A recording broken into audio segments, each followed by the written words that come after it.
है, आशा करता हूँ बहुत अच्छे होंगे और आज करने वाले हैं बिहार जीविका परीक्षा 2025 जो आप लोगों का कम्युनिटी कोऑर्डिनेटर का जो आप लोगों का एग्ज़ाम होने वाला है उसके लिए और ख़ास करके जिनका भी एग्ज़ाम बचा हुआ है क्योंकि देखिए आप लोग का एक कॉमन सब्जेक्ट होता है जिसमें आप लोगों को जीके भी पूछा जाएगा और मैथ भी पूछा जाएगा, ठीक है? हर एक जो है क्या बोलते हैं हर हर एक पोस्ट के लिए और रीजनिंग हो जाएगा आप लोगों का हर एक पोस्ट के लिए। तो ये जो सब्जेक्ट है जो कि कॉमन है, तो आपको मैं कॉमन सब्जेक्ट का ही क्लास करा रहा हूँ, खास करके जो है कम्युनिटी कोऑर्डिनेटर। बिल्कुल 100% देखना जब आप एग्ज़ाम हॉल में 4 जो है दिसंबर से लेके और 15 दिसंबर के बीच में जब बैठेंगे, तो बिल्कुल 100% प्रश्न है कि यहीं से मैच करेगा, ठीक है? तो इस क्लास को किसी भी एंगल से मिस नहीं करना है। जो भी मेरे दोस्त बिहार जीविका के कम्युनिटी कोऑर्डिनेटर के फॉर्म को अप्लाई किए हैं और उनका एग्ज़ाम जो है देने वाले हैं और एक सीट जो है कंफर्म करने वाले हैं, तो बिल्कुल इस क्लास को जो है अंत तक देखना क्योंकि पूरी की पूरी जो पेपर है, आपको पूरे के पूरे पेपर कराऊँगा। 1 से लेके 70 तक प्रश्न किस लेवल के और किस तरीके के पूछे जा रहे हैं, जैसे कि आप लोगों का बिहार जीविका का 19 से लेके और आज जो है 21 जो आप लोगों का नवंबर है, उसमें जो प्रश्न पूछे जा रहे हैं, उसको जो है हमने देखते हुए इस क्लास को बनाया हुआ है। और इस क्लास को करने के बाद से आप समझ लीजिएगा कि बिल्कुल 100% है कि आपको एग्ज़ाम में कोई भी रोक नहीं सकता है, ठीक है? क्योंकि एक आइडिया जो है आप लोगों को बिल्कुल मिल जाएगा कि क्या-क्या पढ़ना है, क्या-क्या छोड़ना है, ठीक है?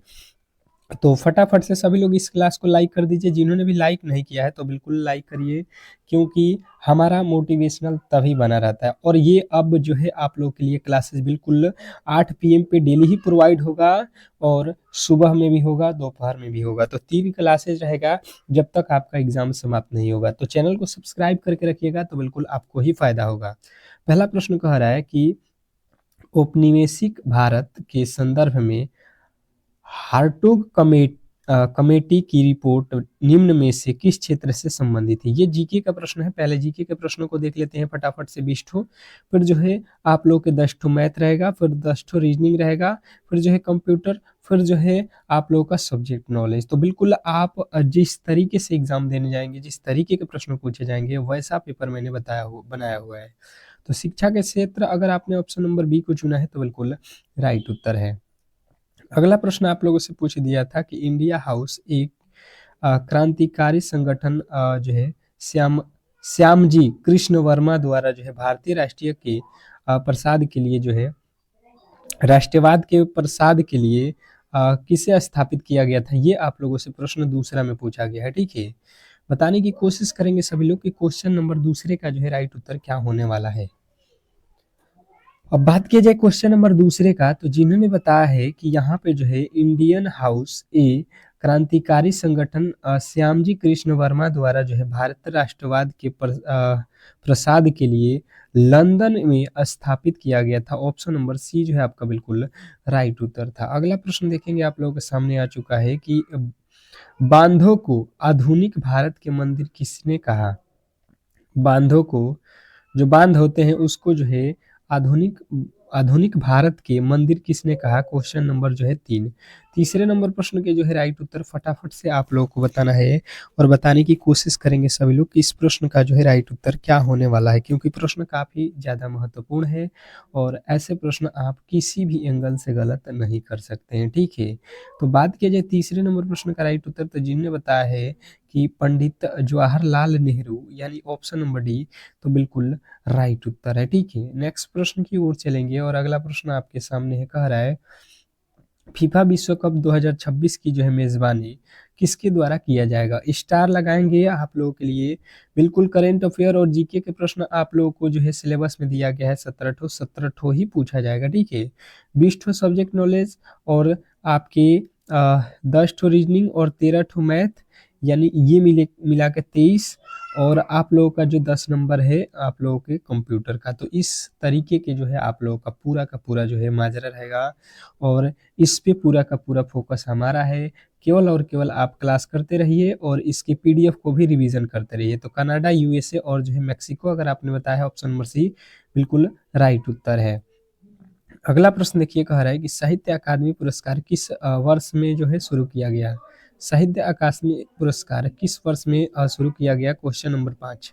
5वें नंबर प्रश्न पे है और 5वें नंबर प्रश्न की बात की जाए तो जिन्होंने भी बताया है यहाँ पे 1954, तो बिल्कुल राइट उत्तर है उनका option number D. Option number D वाले जो भी मेरे दोस्त है बिल्कुल 100% सही उत्तर के साथ है। अगला प्रश्न कह रहा है कि रेड क्रॉस का जो है मुख्यालय कहाँ है। रेड क्रॉस का जो है मुख्यालय कहाँ है, क्वेश्चन नंबर 6। छठे नंबर प्रश्न पे है जो है हम लोग आ चुके हैं और फटाफट से आपका राइट उत्तर आना चाहिए कि छठे नंबर प्रश्न का जो है राइट उत्तर क्या होने वाला है। रेड क्रॉस का जो है मुख्यालय कहाँ है।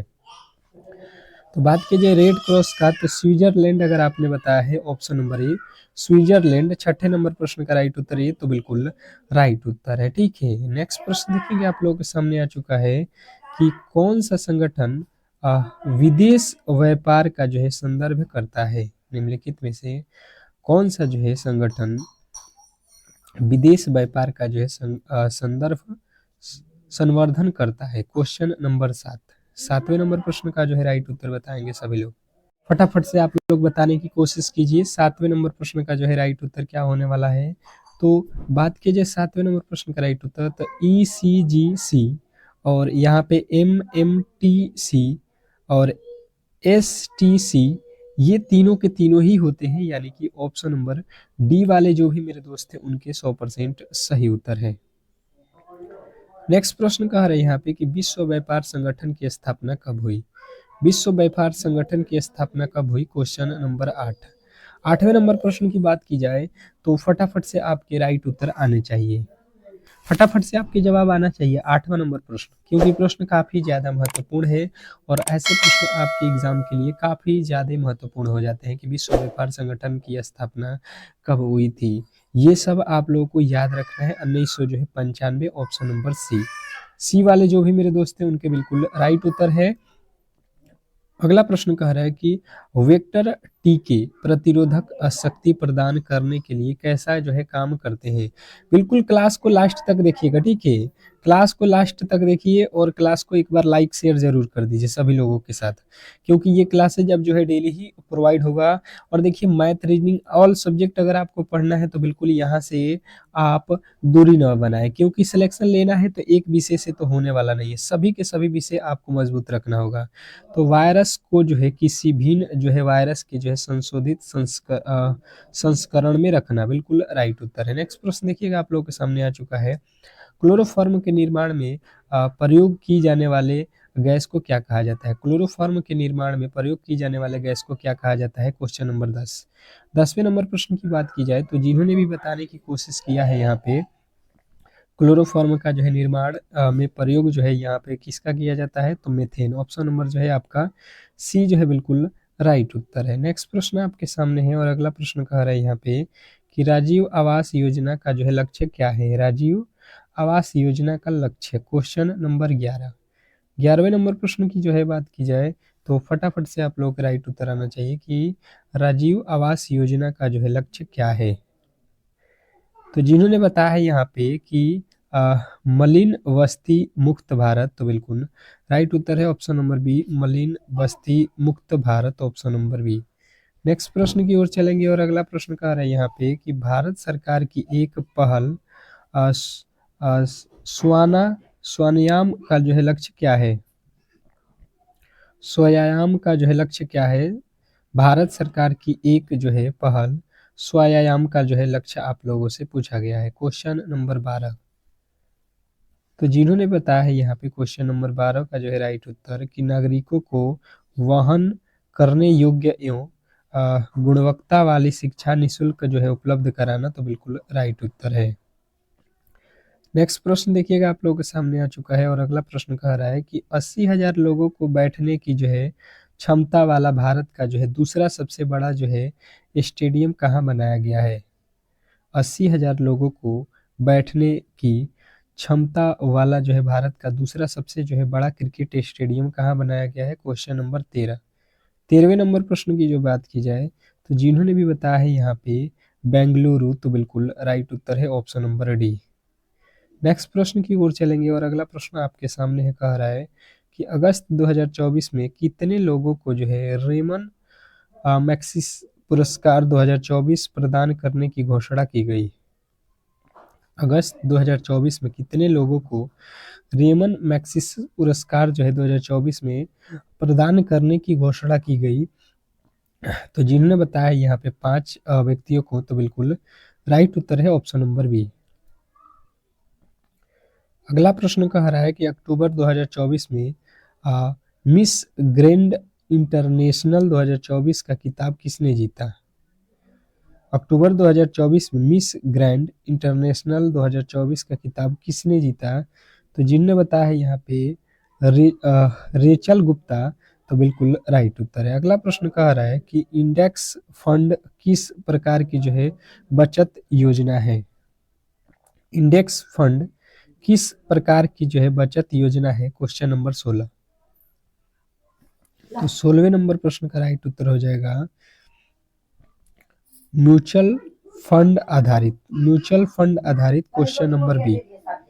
नेक्स्ट प्रश्न देखिएगा आप लोगों के सामने है, और अगला प्रश्न कह रहा है यहाँ पे राजकोषीय घाटा से तात्पर्य है। राजकोषीय घाटा से क्या तात्पर्य है? Question number 17। राजकोषीय घाटा से क्या तात्पर्य है? तो जिनने बताया है प्रथम जो है घाटा प्लस ब्याज भुगतान, तो बिल्कुल राइट उत्तर है ऑप्शन नंबर सी। नेक्स्ट प्रश्न देखिएगा आप लोगों के सामने आ चुका है कि पूर्वी क्षेत्र के लिए अनुसंधान परिसर स्थित है। पूर्वी क्षेत्र के लिए अनुसंधान परिसर जो है कहाँ स्थित है? क्वेश्चन नंबर जो है आपके सामने 18। 18वें नंबर प्रश्न का राइट उत्तर हो जाएगा आपका option number A Patna. Patna जिन्होंने भी बताया है पूर्वी क्षेत्र के लिए जो है अनुसंधान परिसर, तो बिल्कुल राइट उत्तर है। अगला प्रश्न कह रहा है कि न्यूनतम समर्थन मूल्य के जो है अंतर्गत सरकार कितनी जो है फसलों को खरीदती है? न्यूनतम समर्थन मूल्यों के अंतर्गत सरकार कितनी फसलों को जो है खरीदती है? Question number 19। तो जिनने बताया है यहाँ पे कि 22 फसलों को खरीदती है, तो बिल्कुल राइट उत्तर है ऑप्शन नंबर सी। नेक्स्ट प्रश्न देखिएगा आप लोगों के सामने आ चुका है कि शहरी युवाओं के लिए सबसे तेजी से बढ़ता रोजगार क्षेत्र कौन सा है?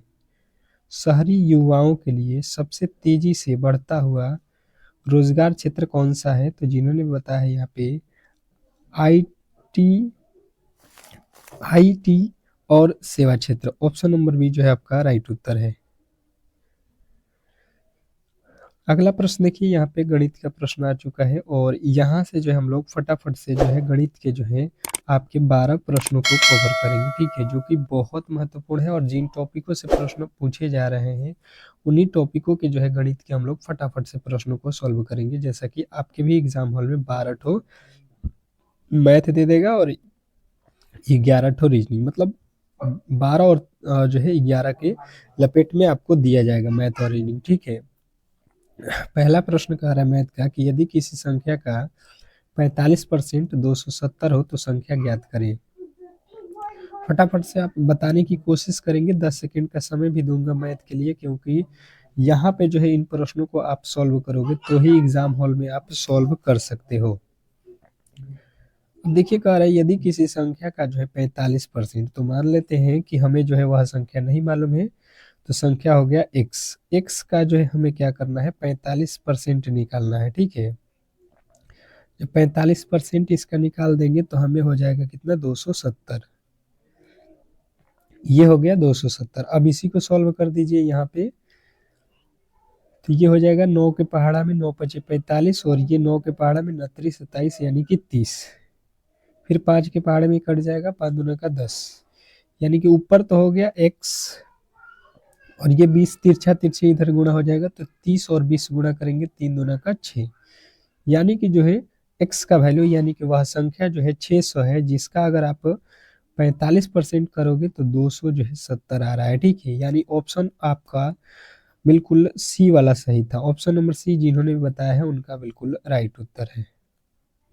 अगला प्रश्न देखिए कह रहा है कि एक वस्तु को जो है 20% लाभ पर बेचा गया, यदि विक्रय मूल्य जो है 1440 रुपया है तो एसपी ज्ञात करें। यानी आपसे कह रहा है कि जो है क्रय मूल्य आप ज्ञात करें। एसपी मतलब, अब देखिए यहाँ पे हम लोग क्या करेंगे, इसका क्रय मूल्य निकालना है। इसने बोला है कि एसपी मतलब होता है विक्रय मूल्य ₹1440 है और हमें जो है सीपी बता दीजिए, ठीक है। यहाँ पे कह रहा है 20% लाभ पर बेचा गया है, तो 20% लाभ का मतलब ये हुआ कि अगर 100 का सामान है तो आप उसे कितना में बेच रहे हो, तो आप उसे ₹120 में बेचोगे तो 20% का लाभ हो जाएगा, ठीक है। तो बस यही लॉजिक लगा दो। आपको दिया गया है कि 1400 जो है 40 रुपया है और इसमें जो है 20% का लाभ कमाना है, कमाए हो तो क्रय मूल्य बताना है। तो देखिए 100 रुपया में किने थे और 120 में हमने बेच दिया था, ठीक है। तभी 20% का यहाँ पे लाभ हुआ, तो हमें क्रय मूल्य निकालना है, इसीलिए हमने क्रय मूल्य यानी कि 100 को ऊपर रखा, ठीक है। जिसको निकालना होता है उसको हम लोग ऊपर रखते हैं। अब देखिए यहाँ से एक जीरो से ये एक जीरो कट जाएगा, 12 बरा ही 144 और 12 पे 2 जीरो लग जाएगा यानी 100 से गुणा हो गया, तो 1200 जो है रुपया का जो है ये आप लोगों का क्रय मूल्य था उस वस्तु का, और उसको जो है 1440 रुपये में बेचिएगा तो आपको मिल जाएगा 20% का लाभ। अगला प्रश्न कह रहा है यहाँ पे कि x square minus 18x plus 72 बराबर 0, तो x का मान जो है आप बताओ। अब गुणनखंड विधि से इसको सॉल्व कर सकते हैं और x का वैल्यू निकाल सकते हैं। फटाफट से बताएंगे, यहाँ पे बिल्कुल सिंपल सा प्रश्न है और आप अच्छे तरीके से समझने की कोशिश करेंगे तो इस प्रश्न को आसानी से सॉल्व कर सकते हैं। जैसे कि समझने की कोशिश करेंगे तो लिखा हुआ है एक्स स्क्वायर माइनस के 18x और प्लस का 72 बराबर में 0, यानी 72 को क्या तोड़ के 18 हो जाओ, तो यहाँ पे आप कर सकते हैं एक्स स्क्वायर 72, 72 को क्या तोड़िएगा कि 18 हो जाए, तो आप कर दो 18 चौका 72 नहीं होगा, 12 छक्के 72 हो जाएगा, यानी कि आप करोगे 12x माइनस का 6x, 6 और 12 कितना होता है 18, 18 ही लाना था, प्लस का 72 बराबर 0। अब देखो यहाँ पे क्या हो जाएगा, x कॉमन कर देंगे तो x माइनस 12 और यहाँ पे कॉमन करेंगे 6 तो हो जाएगा x माइनस 12 बराबर में हो जाएगा 0, यानी कि हो जाएगा 1 हो जाएगा, x माइनस 6 बराबर 0, इनको x एक साथ रखेंगे तो यहाँ पे x का वैल्यू निकल के कितना आ जाएगा, 6 इधर जाएगा तो प्लस का 6, ठीक है। अब देखिए यहाँ पे एक ठो बचा हुआ है क्या, x माइनस 12 बराबर में 0, एक इसके बराबर में 0 हो जाएगा, ये दोनों के बराबर में एक ठो 0 होगा और ये दोनों एक साथ रहेगा, तो x बराबर कितना हो जाएगा, ये 12, x का वैल्यू 6 और 12, 6 और 12 देख लीजिए आपके ऑप्शन नंबर ए में दिया है और ये जो है बिल्कुल राइट उत्तर है। नेक्स्ट प्रश्न देखिए आप लोगों के सामने आ चुका है कि यहाँ पे अंडर रूट मतलब वर्गमूल जो है 200 जो है 25 का जो है वर्गमूल क्या निकालना है, वर्गमूल, ठीक है, वर्गमूल निकालना है। तो देखिए फटाफट से आप निकाल सकते हैं भाग विधि से, इसको फटाफट से यहाँ से दो दो का जोड़ लगा दीजिए और यहाँ पे कितना हो जाएगा, 4 चौका यहाँ पे 16 हो जाएगा, या आप गुणनखंड विधि से कटा के भी निकाल सकते हैं, ठीक है। इस तरीके से फटाफट से बनता है। फिर 4 4 कितना हो जाएगा 8, फिर 5 से गुणा कर दो, 5 5 25, 5 8 40, तो 42, यानी कि कितना, पहले 4 रखे और फिर से यहाँ पे कितना हो गया 5, 45 का जो है ये आप लोगों का जो है वर्गमूल है, यानी ऑप्शन नंबर बी जो है आपका बिल्कुल राइट उत्तर है। नेक्स्ट प्रश्न देखेंगे आप लोगों के सामने आ चुका है, एक ट्रेन जो है 90 किलोमीटर प्रति घंटे की गति से चल रही है, वह जो है 90 सेकंड में कितनी दूरी तय करेगी, ये आप बताएंगे क्वेश्चन नंबर 5। क्वेश्चन नंबर 5वें का जो है राइट उत्तर बताएंगे सभी लोग कि एक ट्रेन जो है 90 किलोमीटर प्रति घंटे की गति से चल रही है, वह जो है 36 सेकंड में कितनी दूरी तय करेगी। बिल्कुल आप लोग बना सकते हैं, जैसे कि इजी वे में अगर समझने की कोशिश करेंगे तो यहाँ पे किलोमीटर दिया है, यहाँ पे सेकंड दिया है, ठीक है। तो इसको किस तरीके से क्या करेंगे, सबसे पहले इसको जो है चेंज करेंगे, 90 किलोमीटर है तो इसको क्या करेंगे हम 5/18 से गुणा कर लेंगे, तो यहाँ से देखिए 18 पचे 90 यानी 5 पचे 25, 25 इसको बताएंगे मीटर प्रति सेकेंड, ठीक है। यानी कि स्पीड इसका आ गया मीटर प्रति सेकंड में कितना 25 और किलोमीटर में 90 किलोमीटर प्रति घंटा। हमसे पूछ रहा है यहाँ पे दूरी बताओ, तो दूरी बराबर क्या होता है, डिस्टेंस बराबर टी गुणे एस, यानी टाइम गुणे स्पीड। टाइम कितना दिया है 36 सेकेंड और जो है स्पीड कितना दिया है 25, गुणा कर दो यहाँ पे 25 छक्के 125, 25 छक्के 150, फिर 25 तिया 75 और यहाँ पे कितना हो जाएगा 25 तिया 75 और 15 900, 900 मीटर जो है वो चला जाएगा कितने देर में, 36 सेकेंड में, ठीक है, 900 मीटर। अगला प्रश्न देखिए कह रहा है कि ए अकेले जो है 15 दिनों में काम कर सकता है, बी जो है 20 दिनों में काम कर सकता है, तो दोनों मिलकर कितने दिनों में काम करेंगे? टाइम एंड वर्क से प्रश्न है, क्वेश्चन नंबर छठा, और छठे प्रश्न का जो है राइट उत्तर बताएंगे सभी लोग। क्वेश्चन नंबर छठे का जो है राइट उत्तर बताएंगे सभी लोग, जो है सॉल्व करके बताएंगे फटाफट से। अब देखिए इसको किस तरीके से हम लोग सॉल्व करते हैं। जैसे पहला प्रश्न पहले कह रहा है कि ए जो है 5 दिन में काम कर रहा है, उसके बाद से कह रहा है कि बी जो है कोई है और वो जो है 20 दिनों में काम कर रहा है, तो 20 लिख देंगे। तो अब जो है दोनों का हम लोग टोटल काम निकालेंगे, तो 5 और 20 का जो है लॉसा निकालेंगे, कितना आएगा? वही जो है टोटल काम हो जाएगा 20। 5 के पहाड़ में 20 कितना मर्त में आ जाएगा? 5 चौका 20। 20 के पहाड़ में जो है 20 कितने मर्त में आ जाएगा? 1 मर्त में। यानी कि अगर आप कहोगे कि जो है ए 4 काम करता है एक दिन में, बी जो है 1 काम करता है, यानी 4 1 5। ए और बी मिलकर कितने काम करते हैं एक दिन में? तो 5 काम करते हैं। टोटल काम कितना कराना है आपको? 20 काम कराना है। तो 5 से भाग दे देंगे, 5 चौका 20। अब देखिए यहाँ पे 15 दिया था ना, हम लोगों ने गलती कर लिया, यहाँ पे 15 दिया था, हमने 5 रखा, इसलिए यहाँ पे जो है आंसर मैच नहीं किया। पहला बोला है कि ए जो है भाई साहब 15 दिनों में काम करता है और बी जो है 20 दिनों में काम करता है, इसका लॉस लेंगे तो कितना हो जाएगा? 15 और इसका 15 चौका 60, 15 चौका 60 और 20 तिया 60, इन दोनों को जोड़ेंगे तो कितना हो जाएगा? 4 3 7। अब क्या करेंगे कि यहाँ पे टोटल काम कितना कराना है? 60। किससे कराना है? 7 से। एक दिन में ए जो है 4 और बी जो है 7, 3 करता है तो 7 हो गया, 7 से गुणा कर दो, 7 8 56, 56 इसमें नहीं है 8 से, यानी कि 8 दशमलव जो है आपका 5 7 जो है राइट उत्तर है, ऑप्शन नंबर बी। अगला प्रश्न कह रहा है कि 3 वर्षों में 5,000 रुपया पर 8% वार्षिक ब्याज की दर से चक्रवृद्धि ब्याज जो है कितना होगा? अब जो है चक्रवृद्धि ब्याज यहाँ पे निकालना है, बिल्कुल ही सिंपल सा प्रश्न है। चक्रवृद्धि ब्याज बराबर क्या होता है? मूलधन, यानी कि P इंटू पी कितना दिया है यहाँ पे? 5,000, 1 प्लस आर, आर का वैल्यू कितना दिया है? ब्याज कितना दिया है? 8% बट्टा में 100, और पावर कितना हो जाएगा? कितना समय दिया है? 3, तो 3 रखेंगे।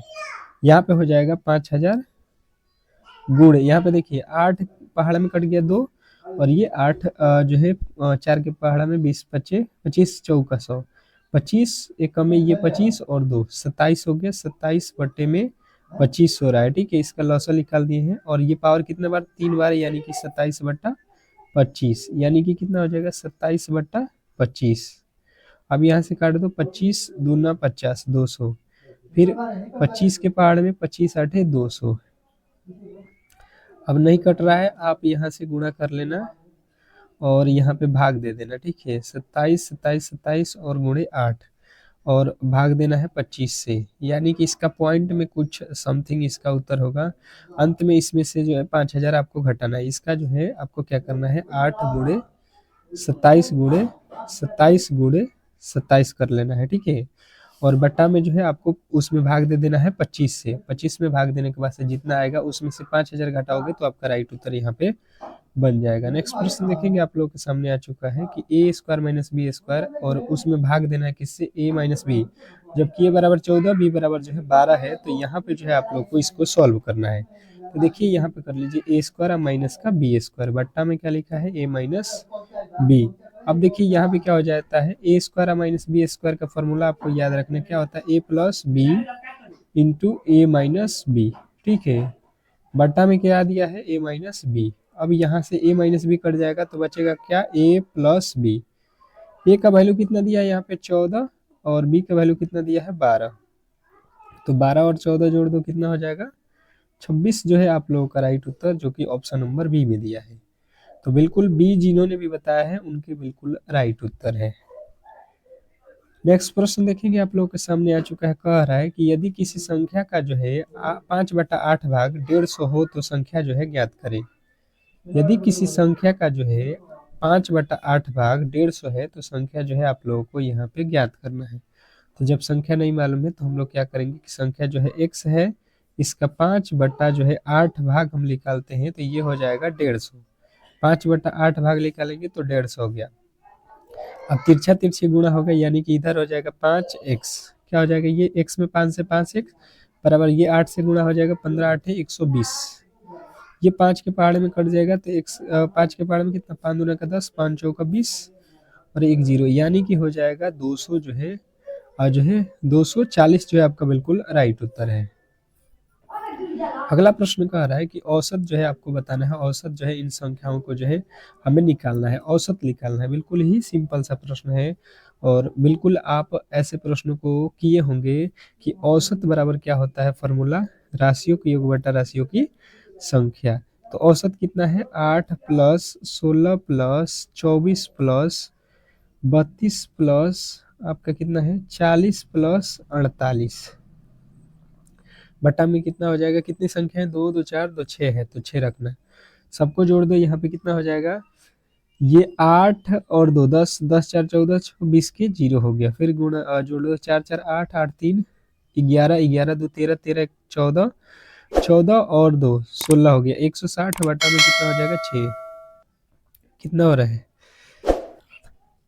आपका, कितना हो जाएगा यहाँ पे 4 और 4 8 3 11 11 और 2 13 1 14 14 2 16, ठीक है। 6 के पहाड़ा में कितना मतलब है, 6 दूना का 12, कितना बचा 6 दूना का 12, 4 और 0 छः छः का 36। यहाँ पे गड़बड़ हो रहा है क्या, एक बार जोड़ लो, 8 और 16 24 24 और 24 48 48 96 96 और 40 96 और 40 कितना हो जाएगा, 136 136 और 32 136 136 8 और 2 10 4 14, हाँ 8 हो रहा था ना, यहाँ पे 8 भी है। अब देखिए कितना हो जाएगा 48, तो 6 के पहाड़ में 8 छक्के 48, यानी कि आ जाएगा आपका कितना 28 इसका औसत।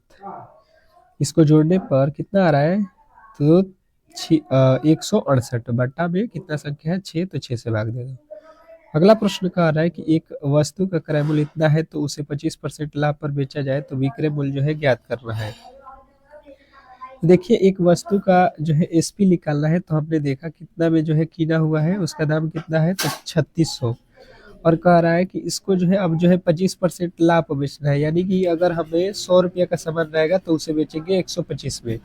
ये 2 जीरो से 2 जीरो कट गया, अब यहाँ से गुणा कर लेंगे 125 गुणे 36, 125 गुणे 36 जो है कर लेना। अब जो है आपका उत्तर आ जाएगा 5 छक्का 30, 5 15 3 18, 6 दूना 12 और 7, यहाँ हो जाएगा 6 और 3, कितना हो रहा है आपका राइट उत्तर, 0 8 2 10 के 0, 7 6 13 14 1 15 और यहाँ पे हो जाएगा 3 1 4, 4500 जो है आपका बिल्कुल राइट उत्तर हो जाएगा इसका विक्रय मूल्य। अगला प्रश्न देखेंगे आप लोगों के सामने आ चुका है, कह रहा है यहाँ पे कि पाइप ए जो है एक टंकी को 8 घंटे में भर सकता है, एक पाइप है जो 8 घंटे में भर सकता है, ठीक है। पाइप बी जो है उसी को जो है 12 घंटा में भर सकता है, जैसे कि अभी। अब दोनों मिलकर उसे कितने घंटों में भरेंगे, तो इन दोनों का जो है एलसीएम निकालेंगे, 24 हो जाएगा। तो 8 तरीके 24, 12 दूना का 24, इनको जोड़ दो। ए जो है 3 लीटर भरेगा तो बी जो है 2 लीटर भरेगा, यानी कि दोनों मिला के 5 लीटर। हमसे कितना भराना है, 24 लीटर, तो 1 घंटा में 5 भर रहा है, तो 5 चौका 20, यानी कि 4 दशमलव में आएगा उत्तर। ऑप्शन नंबर जो है आपका राइट उत्तर हो जाएगा ए। अगला प्रश्न देखिए, कह रहा है कि 60% ऑफ इतना प्लस 35% ऑफ इतना बराबर क्या होगा। तो देखिए 60% यानी 60 बटा में आप करोगे 100 का मैंने गुणा, और 400 जो है 20, फिर प्लस 35% यानी 35 बटा 100 गुणे जो है आपको रखना है कितना 600 का। ये 2 जीरो से 2 जीरो कट जाएगा, ये 1 जीरो से 1 जीरो, 1 जीरो से 1 जीरो, 6 से गुणा करो, 6 दूना 12, 6 चौका 24 और 1 25, प्लस 6 पचे 30, 6 18 और 3 21, ये हो गया आपका 2, और यहाँ पे हो गया 6 और यहाँ पे हो गया 4, 462। यहाँ पे 5 6 दूना का 12, 6 दूना का 12, 5 छक्का 30, 6 18, ठीक है, कितना 400 462, 462 यहाँ पे ऑप्शन होना चाहिए था, 462 करिएगा, 462 आपका बिल्कुल राइट उत्तर। श्रृंखला को जो है अगला पद बताना था। तो देखिए यहाँ पे बिल्कुल सिंपल सा है, 6 दूना का 12 यानी 6 जोड़ दिया, या 6 में 2 से गुणा कर दो, 12 दूना का 24, फिर 2 से गुणा, 24 दूना 48, तो फिर 2 से गुणा, 48 दूना 96, और 96 जो है आपका बिल्कुल राइट उत्तर है, ऑप्शन नंबर बी। फिर श्रृंखला से प्रश्न है ADIP, तो अगला पद क्या होगा? आप किस तरीके से इसको सॉल्व करेंगे? ये 1 पे होता है, ये 4 पे होता है, ये 9 पे होता है, ये P 16 पे होता है। ये जो है 1 का वर्ग लिखा है, ये जो है 2 का वर्ग, ये जो है 3 का वर्ग, ये जो है 4 का वर्ग लिखा है। तो इसके आगे आप किसका वर्ग? 5, 5 का वर्ग कितना होता है? 25, 25 यानी कि कौन सा अक्षर? Y जो है आप लोगों का राइट उत्तर है। अगला प्रश्न कह रहा है कि कोड जो है, यदि सॉम को जो है 58 लिखा जाए तो विन को जो है क्या लिखा जाएगा? सॉम को जो है विन, तो अब देखिए यहाँ पे यस यू एम लिखा है, ठीक है, तो यस का कोड होता है 19, यू का कोड होता है 21, एम का होता है 13। ये कितना हो जा रहा है, सबको जोड़ लीजिए, तो यहाँ पे हो जाएगा आपका कितना? 53, और यहाँ पे लिखा है 58, यानी कि 5 इसमें ऐड किया है। विन का भी वही लिखा लो, विन में होता है डब्लू होता है 23 पे, प्लस आई होता है 9 पे, एन होता है 14 पे, सबको जोड़ लो, 23 और 14 कितना हो जाएगा? 37, 37 और 9 46, 46 और इसमें 5 जोड़ेंगे क्योंकि यहाँ पे 5 जोड़ा गया है, तो ये हो जाएगा 41, और 41 जो है आपको बताना था इस प्रश्न का राइट उत्तर। अगला प्रश्न देखिए, कह रहा है कि पिता की उम्र पुत्र से 5 गुनी है। पिता की उम्र पुत्र से 5 गुनी है, यानी कि पिता की जो उम्र है पुत्र यानी कि x वर्ष है, तो पिता की उम्र 5x है। 5 वर्ष बाद पिता की उम्र 50 वर्ष है। 5 वर्ष बाद पिता की उम्र 50 वर्ष है। तो देखिए अभी कितने वर्ष का है? 5x प्लस जो है 5 का हो जाएगा, तो 5 वर्ष बाद जो है 50 का हो जाएगा। हम कह रहे हैं कि अभी तो 5x का था, तो 5 वर्ष बाद कितना हो जाएगा? 5x प्लस 5 बराबर में ये कह रहा है 50 वर्ष। यहाँ से हो जाएगा 5x बराबर में जो है ये 5 इधर जाएगा, तो माइनस का 5 यानी कि घट के कितना आ गया? 45। ये 5 के पहाड़ में कट जाएगा, तो x का वैल्यू कितना हो जाएगा? 5 9 45। तो पुत्र की वर्तमान आयु यानी कि x माने थे, तो x का वैल्यू 9 जो है हमारा बिल्कुल राइट उत्तर है। तो इस तरीके से जो है आज की क्लास को हम लोग संपन्न करेंगे। अगर आपको ये डेली ही क्लास करना है तो प्लीज़ जो है चैनल को सब्सक्राइब करके रखिए, और शाम में 8 PM पे ये डेली क्लास होता है, ठीक है? तो मिलते हैं नेक्स्ट क्लास में, तब तक के लिए धन्यवाद।